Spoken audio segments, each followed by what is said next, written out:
Hi good morning. ಎಲ್ಲರೂ ಹೇಗಿದ್ದೀರಾ? ಚೆನ್ನಾಗಿದ್ದೀರಾ ಅಂತ ಅಂದ್ಕೊಂಡಿದ್ದೀನಿ. ನಮ್ಮ ಕಡೆ ಅಂತೂ ತುಂಬ ಮಳೆ ಶುರುವಾಗ್ಬಿಟ್ಟಿದೆ ಇವಾಗ. ನೈಟು ಅಂತೂ ಫುಲ್ ಮಳೆ ಇರುತ್ತೆ. ಬೆಳಿಗ್ಗೆ ಏನೋ ಸ್ವಲ್ಪ ಬಿಸಿಲು ಅಂತ ಅನಿಸುತ್ತೆ. ಬೆಳಿಗ್ಗೆಯಿಂದ ಮತ್ತು ಒಂದು 12 ಗಂಟೆ ತನಕ ಅಷ್ಟೇ. ಆನಂತರ ಮತ್ತೆ ಮಳೆ ಶುರು. ಇವತ್ತು ಬೆಳಿಗ್ಗೆ ಪೂಜೆ ಎಲ್ಲ ಮುಗಿಸ್ಕೊಂಡಿದ್ದೀನಿ. ಹಾಗೆ ತಿಂಡಿ ಏನು ಮಾಡೋಣ ಅಂತ ಇದ್ದೆ. ಮಳೆ ಬರ್ತಾನೇ ಇದೆ ಇವಾಗ. ಅದಕ್ಕೆ ಬಿಸಿಯಾಗಿ ಟೊಮೆಟೊ ಬಾತ್ ಮಾಡಿಬಿಟ್ಟು ನಂತರ ಕ್ಯಾಪ್ಸಿಕಮಿಂದು ಪಕೋಡ ಮಾಡೋಣ ಅಂತ ಎಲ್ಲ ರೆಡಿ ಮಾಡ್ಕೋತಾ ಇದ್ದೀನಿ.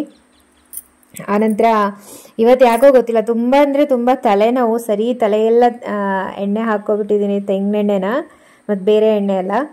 ಅದನ್ನೆಲ್ಲ ಹಾಕೋ ಸರಿಯಾಗಿ ಮಸಾಜ್ ಮಾಡಿಕೊಂಡು ನಂತರ ಅಡುಗೆ ಮಾಡೋಕ್ಕೆ ಶುರು ಮಾಡಿದೆ. ಅಂದರೆ ನಾನು 2-3 ದಿನಕ್ಕೆ ಒಂದ್ಸಲನಾದರೂ ಆಯಿಲ್ ಹಾಕೋತೀನಿ ತಲೆಗೆ, ಯಾಕೆಂದರೆ ಕೂದಲು ಉದ್ದ ಬೆಳೆಸ್ಬೇಕು ಅಂತ ಇದ್ದೀನಿ. ಹೌದು, ಸುಮಾರು ಜನ ಕೇಳ್ತಾ ಇದ್ರಿ ಯಾಕೆ ತಲೆ ಕೂದಲು ಇಷ್ಟೊಂದು ಶಾರ್ಟ್ ಮಾಡ್ಕೊಂಡಿದೀಯಾ ಅಂತ ಹೇಳಿ. ಆ್ಯಕ್ಚುಲಿ ನಾನು ಧರ್ಮಸ್ಥಳಕ್ಕೆ ಪಂಚಮುಡಿ ಅಂತ ಕೊಡ್ತಾರಲ್ವ, ಹರಕೆ, ಅದಿತ್ತು. ಅದಕ್ಕೆ ಕೊಟ್ಟಿದ್ದಾಗಿತ್ತು. ಲಾಸ್ಟ್ ಲೋಗಲ್ ಕೂಡ ಹೇಳಿದ್ದೆ, ಬಟ್ ಅಂದರೆ ತುಂಬ ಹಿಂದೆ ಹೇಳಿರೋದು. ಇವಾಗ ಯಾರು ಹೊಸಬ್ರು ಸಬ್ಸ್ಕ್ರೈಬರು ಅಥವಾ ಫಾಲೋವರ್ಸ್ ಇದ್ದರೆ ಅವ್ರಿಗೆ ಗೊತ್ತಾಗಲಿ ಅಂತ ಹೇಳ್ತಾ ಇದ್ದೀನಿ.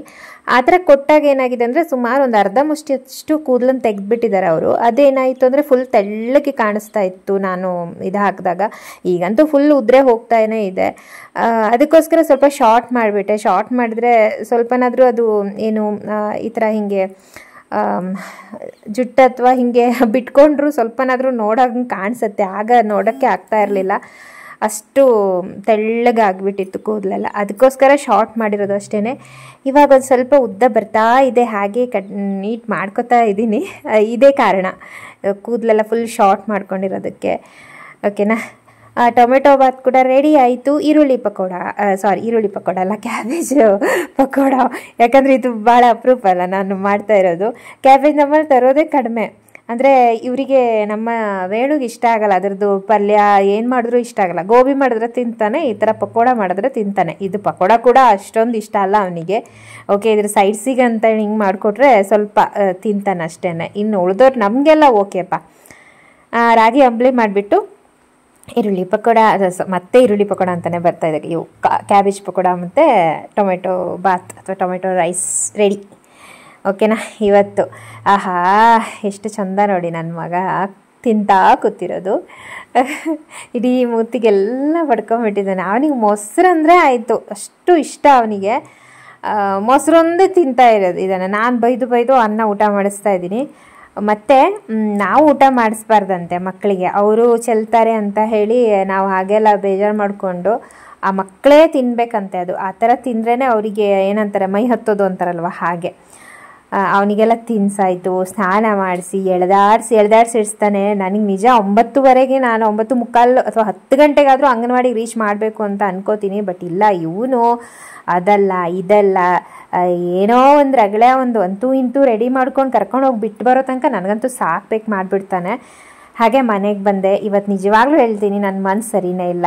ತುಂಬ ಬೇಜಾರದಲ್ಲಿದ್ದೆ. ಯಾಕಂದರೆ ನಮ್ಮದು ಪುಟ್ಟ ಕರು ಇತ್ತಲ್ಲ, ಲಕ್ಷ್ಮಿ ಅಂತ ಹೇಳಿ, ನಿನ್ನೆ ಒಬ್ರದ್ದು ಮನೆ ಹಸ ಬಂದು ಅದಕ್ಕೆ ಸರಿ ಗುದ್ದುಬಿಟ್ಟು ಕಾಲು ಕೆಳಗಡೆ ಅದು ಕಾಣಿಸ್ತಾ ಇಲ್ಲ. ಮತ್ತು ನಾನು ವಿಡಿಯೋ ಮಾಡೋಕ್ಕೂ ಹೋಗಿಲ್ಲ, ನಂಗೆ ಅದು ನೋಡೋಕ್ಕಾಗ್ತಿಲ್ಲ, ಅಷ್ಟು ಇದಾಗ್ಬಿಟ್ಟಿದೆ. ಆಳವಾಗಿ ಒಳ ಹೊಕ್ಕಿ ನಮ್ಮದು ಒಂದು 2-3 ಬೆರಳು ಹೋಗ್ಬೋದು, ಅಷ್ಟು ದೊಡ್ಡ ಹೋಲಾಗ್ಬಿಟ್ಟಿದೆ ಅಲ್ಲಿ ಕೆಳಗಡೆ. ಪಾಪ ತುಂಬ ಬೇಜಾರಾಗೋಯ್ತು. ಮನಸ್ಸೇ ಸರಿ ಇಲ್ಲ. ಹಾಸನಕ್ಕೆಲ್ಲ ಕರ್ಕೊಂಡು ಹೋಗಿ ಬಂದಾವೇನೋ, ಅಷ್ಟು ಸೀರಿಯಸ್ ಆಗಿತ್ತು. ಸ್ಟಿಚ್ ಹಾಕ್ಬೇಕೇನೋ ಅಂತ ಅಂದ್ಕೊಂಡ್ವಿ, ಬಟ್ ಅವ್ರು ಬೇಡ ಅಂತ ಅಂದ್ರಂತೆ. ಆನಂತರ ಇವಾಗ ಅದು 1 ವಾರದ ತನಕ ಬ್ಯಾಂಡೇಜ್ ಅಂದರೆ ಮಾಡಬೇಕಲ್ಲ, ಆ ಥರ ಅದನ್ನು ಮಾಡಬೇಕಂತೆ. ಡಾಕ್ಟ್ರ್ ಕರೆಸಿ ಮಾಡಿಸ್ತಾ ಇದ್ದಾರೆ ಇವಾಗ. ನಿಜವಾಗ್ಲೂ ನನಗೆ ಬಿಟ್ಟು ಮನೇಲಿ ಎಲ್ರಿಗೂ ಬೇಜಾರು. ನಮ್ಮ ಪೃಥ್ವಿಗೌದು, ವೇಣುಗೌದು ಎಲ್ರಿಗೂ ಬೇಜಾರಾಗೋಯ್ತು. ಸಣ್ಣ ಕರ ಅದು. ನನಗಂತೂ ಸ್ವಲ್ಪ ದೇವಿಗಿಂತ ಇವಾಗ ಇವಳಂದ್ರೆ ತುಂಬ ಇಷ್ಟ. ಏನಾದರೂ ಬಾಳೆಹಣ್ಣಿತ್ತು ಅಂದರೆ ದೇವಿಗೆ ಕೊಡೋಕ್ಕಿಂತ ಮೊದಲು ಇವಳಿಗೆ ಕೊಡೋದೇ ಜಾಸ್ತಿ ನಾನು. ಓಕೆ, ಅದಕ್ಕೆ ಇವತ್ತಿಡೀ ಫುಲ್ ಬೇಜಾರದಲ್ಲೇ ಇದ್ವಿ ನಾವು. ಆನಂತರ ಮನೆಗೆ ಬಂದುಬಿಟ್ಟು ಎಲ್ಲ ಕ್ಲೀನ್ ಮಾಡ್ಕೋತಾ ಇದ್ದೀನಿ. ರಾಮ್ ಹೋದ್ಮೇಲೆ ಎಲ್ಲ ಮನೆ ಕ್ಲೀನ್ ಮಾಡ್ಕೋಬೇಕು ನಾನು. ಬೆಳಿಗ್ಗೆ ನೆಲ ಎಲ್ಲ ಒರೆಸ್ಕೊಂಡು ಇರ್ತೀನಿ, ಬಟ್ ಆದರೂ ಕೂಡ ಓಡಾಡಿ ಅದು ಗಲೀಜಾಗಿ ಇಟ್ಬಿರುತ್ತೆ. ಸೋಫಾ ಕವರು ಎಲ್ಲ ಎಳ್ದಾಕಿರ್ತಾನೆ ಅವನು. ಹಾಗೆ ಇನ್ನೇನು ನಾವು ಟೊಮೆಟೊ ಬೆಳೆ ಬೆಳೆದಿದ್ದು ನಿಮಗೆಲ್ಲ ಗೊತ್ತು. ಸಾಸ್ ಮಾಡೋಣ ಅಂತ ಹೇಳಿ ಸುಮಾರು ದಿನದಿಂದ ಅನ್ಕೋತಾ ಇದ್ದೆ, ಒಂದು ಸ್ವಲ್ಪನಾದರೂ ಸಾಸ್ ಮಾಡಬೇಕು ಮನೆಯಲ್ಲೇ ಅಂತ ಹೇಳಿ. ಏನಾದರೂ ಹೀಗೆ ಬೋಂಡ ಬಜ್ಜಿ ಜಾಸ್ತಿ ಮಾಡ್ತಾನೆ ಇರ್ತೀನಲ್ವ, ಮತ್ತು ಗೋಬಿ ಮಾಡೋಣ ಅಂತಲೂ ಅಂದ್ಕೊಂಡೆ. ಕ್ಯಾಬೇಜ್ ಹೇಗೂ ತಂದಿದ್ದಲ್ಲ ವೇಣು, ಅದಕ್ಕೋಸ್ಕರ. ಹಾಗೆ ಮನೆಯಲ್ಲೇ ಸ್ವಲ್ಪ ಸಾಸ್ ಮಾಡಿದ್ರೆ ಚೆನ್ನಾಗಿರುತ್ತಲ್ವ, ಅದಕ್ಕೆ ಸ್ವಲ್ಪ ಟೊಮೆಟೊ ಸ್ವಲ್ಪ ಹಣ್ಣಾಗಿರೋದು ತೊಗೋಬೇಕಲ್ವ ಇದಕ್ಕೆ. ಇದು ನಮ್ಮನೆದು ಸಿಹಿ ಟೊಮೆಟೊ, ಅದಕ್ಕೆ ಒಂದು ಕುಕ್ಕರಲ್ಲೇ ಇಡ್ತಾಯಿದ್ದೀನಿ. ಕುಕ್ಕರಲ್ಲಿ ಬೇಯಿಸ್ತಾ ಇಲ್ಲ, ಕ್ಲೀನಾಗಿ ವಾಶ್ ಮಾಡಿಬಿಟ್ಟು ಅದನ್ನು ಬೇಯಿಸೋಕೆ ಇಟ್ಟಿದ್ದೀನಿ. ಅಂತಕ್ಕಂದ್ರೆ ಅದು ಆರಾದಮೇಲೆ ಆಮೇಲೆ ಅದನ್ನು ರುಬ್ಕೋಬೇಕು. ಅದರದ್ದು ಕೂಡ ವಿಡಿಯೋ ಶೇರ್ ಮಾಡ್ತೀನಿ, ಅಂದರೆ ಮುಂದೆ ತೋರಿಸ್ತೀನಿ ನಾನು. ಇವಾಗ ಸ್ವಲ್ಪ ಹೊತ್ತು ಹೊಲ್ದು ಬಿಡೋಣ ಅಂತ ಹೇಳಿ ಬಂದು ಕುತ್ಕೊಂಡೆ. ಆಮೇಲೆ ಅಡುಗೆ ಮಾಡಿದ್ರಾಯ್ತು ಅಂತ ಅಂದ್ಕೊಂಡೆ. ಅಂದರೆ ಮಧ್ಯಾಹ್ನಕ್ಕಿದೆ ಹೇಗೂ ಟೊಮೆಟೊ ಬಾತು ಅದಿದೆ, ಸ್ವಲ್ಪ ಸಾಕು. ನಾನು ಮತ್ತು ಪೃಥ್ವಿ ಅಷ್ಟೇ. ನಂಗೆ ಯಾಕೋ ಸ್ವಲ್ಪ ಹೊಟ್ಟೆ ಹಸಿನೇ ಇಲ್ಲ, ಯಾಕೋ ಗೊತ್ತಿಲ್ಲ. ತಲೆನೋವು ಬೇರೆ, ಮನಸ್ಸು ಬೇರೆ, ಸ್ವಲ್ಪ ಬೇಜಾರದಲ್ಲಿದ್ದೀನಿ. ಹೊಟ್ಟೆಗೇನೋ ಬೇಕಂತ ಅನ್ನಿಸ್ತಾ ಇಲ್ಲ. ಅದಕ್ಕೋಸ್ಕರ ಅತ್ಲಾಗೆ ಹೊಲ್ದುಬಿಟ್ಟು ನಂತರ ನೆಕ್ಸ್ಟ್ ಕೆಲಸ ಮಾಡ್ಕೋಣ ಅಂದ್ಕೊಂಡೆ. ಹಾಗೆ ಅದು ಇದು ಕೆಲಸ ಅಂತೇಳಿ ಸಂಜೆ ಆಗ್ತಾ ಬಂತು. ಸಂಜೆ ದೇವರಿಗೆಲ್ಲ ದೀಪ ಹಚ್ಬಿಟ್ಟು ಮತ್ತು ಸಂಜೆ ಮಕ್ಕಳಿಗೆ ಏನು ಮಾಡ್ಕೊಡೋಣ ಅಂತ ಅಂದ್ಕೊಳ್ಳೋ ಅಷ್ಟೊತ್ತಿಗೆ ಅವರಿಗೆಲ್ಲ ಮೆಂತ್ಯ ಮುದ್ದೆ ಬೇಕು ಅಂತ ಅಂದರು. ಸರಿ ಅಂತ ಹೇಳಿ ರಾಮ್ಗೆ ಮೆಂತ್ಯ ಮುದ್ದೆ ಮತ್ತು ನಮ್ಮ ಪೃಥ್ವಿನೂ ಇವಾಗ ಸ್ವಲ್ಪ ತಿನ್ನೋಕೆ ಶುರು ಮಾಡಿದ್ದಾನೆ. ಇಬ್ಬರಿಗೂ ಕೂಡ ಮೆಂತ್ಯ ಮುದ್ದೆನೇ ಮಾಡಿದೆ. ತುಪ್ಪ ಹಾಕ್ಕೊಟ್ರೆ ತಿಂತಾರೆ. ಬಿಸಿದು ಮೆಂತ್ಯ ಮುದ್ದೆ ಮಾಡಿಕೊಟ್ಟೆ. ನಾನು ಕುಕ್ಕರಲ್ಲೇ ಮಾಡ್ತೀನಿ. ಕುಕ್ಕರ್ ಅಂದರೆ ಅದು ದಪ್ಪ ತಳದ ಪಾತ್ರ ಇದ್ರೆ ಆಯಿತು, ಅಷ್ಟೇ ಅಡಿಗೆ ಇಟ್ಕೊಳ್ಳಲ್ವಲ್ಲ, ಅದಕ್ಕೋಸ್ಕರ. ಹಾಗೆ ಮಕ್ಕಳಿಗೆ ಹಾಕ್ಕೊಟ್ಬಿಟ್ಟು ಇವಾಗ ಟೊಮೆಟೊ ಸಾಸ್ ಮಾಡೋಣ ಅಂತ ಅಂದ್ಕೊಂಡೆ. ಅಂದರೆ ಅದು ಇದೆಲ್ಲ ಚೆನ್ನಾಗಿ ಈಗ ನೋಡಿ, ಅಂದರೆ ಆರಿದೆ ಫುಲ್ಲು. ಈ ಥರ ಚೆನ್ನಾಗಿ ಬೆಂದಿರಬೇಕು. ಅನಂತರ ನಾವು ಬೇಯಿಸೋಕೆ ಇಟ್ಟು ನೀರಷ್ಟು ಹಾಕಿ ಬೇಯಿಸ್ಕೋಬಾರ್ದು, ಅದು ಫುಲ್ ನೀರಾಗ್ಬಿಡುತ್ತಲ್ವ. ಆಮೇಲೆ ಅದನ್ನು ಬದಿಸೋದು ಕಷ್ಟ ಆಗುತ್ತೆ. ಬದಿಸೋದಾದ್ರೆ ನೀರು ಸ್ವಲ್ಪ ಇಂಗಿಸ್ಬೇಕಾಗತ್ತೆ. ಸ್ವಲ್ಪ ನೀರನ್ನು ತಕ್ಕೊಬಿಡ್ಬೇಕು, ಒಂದು ಸ್ವಲ್ಪ ಅಷ್ಟೇ ನೀರು ಹಾಕ್ಕೋಬೇಕು. ನಾನೀಗ ರುಬ್ಬಿ ತೋರಿಸ್ತೀನಿ. ಇರತ್ತೆ ರುಬ್ಬುವಾಗ ಇದಕ್ಕೆ ಸ್ವಲ್ಪ ಬೆಳ್ಳುಳ್ಳಿ ಮತ್ತು ಸ್ವಲ್ಪ ಶುಂಠಿ ಹಣ ಹಾಕ್ಕೋಬೇಕು ಫ್ಲೇವರಿಗೋಸ್ಕರ. ಇನ್ನು ಕೆಲವೊಬ್ಬರು ಇದನ್ನು ಬೇಯಿಸುವಾಗಲೇ ಹಾಕ್ಕೋತಾರೆ, ಶುಂಠಿ, ಬೆಳ್ಳುಳ್ಳಿ, ಈರುಳ್ಳಿ, ಒಣಮೆಣಸಿನ್ಕಾಯಿ ಇವೆಲ್ಲ ಹಾಕೋತಾರೆ. ನಾನು ಆ ಥರ ಮಾಡಿಲ್ಲ, ಯಾಕಂದರೆ ಇದ್ರ ನೀರನ್ನು ತೆಗಿಬೇಕಿತ್ತಲ್ವ, ಆ ನೀರು ಜೊತೆನೇ ಅದ್ರ ಫ್ಲೇವರ್ ಹೋಗುತ್ತೆ ಅಂತ ಹೇಳಿ ನಾನು ಆ ಥರ ಮಾಡಿಲ್ಲ. ಇವಾಗ ಹೇಗೂ ಮತ್ತೆ ಇದನ್ನು ನಾವು ಕುದಿಸ್ಬೇಕಲ್ವ, ಅದಕ್ಕೋಸ್ಕರ ನಾನು ರುಬ್ಬೋವಾಗ ಹಾಕ್ಕೊಂಡಿದ್ದೀನಿ. ಈಗ ಇದನ್ನು ಈ ಥರ ಚೆನ್ನಾಗಿ ರುಬ್ಕೊಂಡ್ಬಿಟ್ಟು ಈ ರೀತಿ ಇದನ್ನು ಜರಡಿ ಹಾಕ್ಕೋಬೇಕು. ಅದ್ರದ್ದು ಪಲ್ಪೆಲ್ಲ ಮೇಲ್ಗಡೆ ಇರುತ್ತಲ್ಲ ಅದನ್ನೆಲ್ಲ ತಕ್ಕೋಬೇಕು. ನಾನು ಫಸ್ಟ್ ಇದರಲ್ಲಿ ಮಾಡಿದೆ, ಆಮೇಲೆ ತುಂಬ ಜಾಸ್ತಿ ಇತ್ತಲ್ವ, ಆವಾಗ ಐಡಿಯಾ ಹೊಳಿತು, ಅಯ್ಯೋ ಇದರಲ್ಲಿ ಯಾಕೆ ಇಷ್ಟೊತ್ತು ಮಾಡೋದು ಅಂತ ಹೇಳಿ ಈ ಗೋಧಿ ಹಿಟ್ಟೆಲ್ಲ ಸಾಣಿಸ್ತೀವಲ್ವ ಅದರಲ್ಲಿ ಹಾಕ್ಕೊಂಡ್ಬಿಟ್ಟೆ, ಬೇಗ ಆಗತ್ತೆ ಅಂತ ಹೇಳಿ. ಆನಂತರ ಇದರಲ್ಲಿ ಹಾಕ್ಕೊಂಡು ಇದನ್ನೆಲ್ಲ ಕ್ಲೀನಾಗಿ ಸಾಣಿಸ್ಕೊಂಡೆ. ಅಷ್ಟು ಬೀಸ್ಕೊಬಿಡ್ಬೇಕು. ಬೀಸ್ಕೊಂಡು ಇದನ್ನು ಕ್ಲೀನಾಗಿ ಒಂದ್ಸಲ ಸಾಣಿಸ್ಬಿಟ್ಟು ಅದ್ರ ರಸನ ತೆಕ್ಕೋಬೇಕು.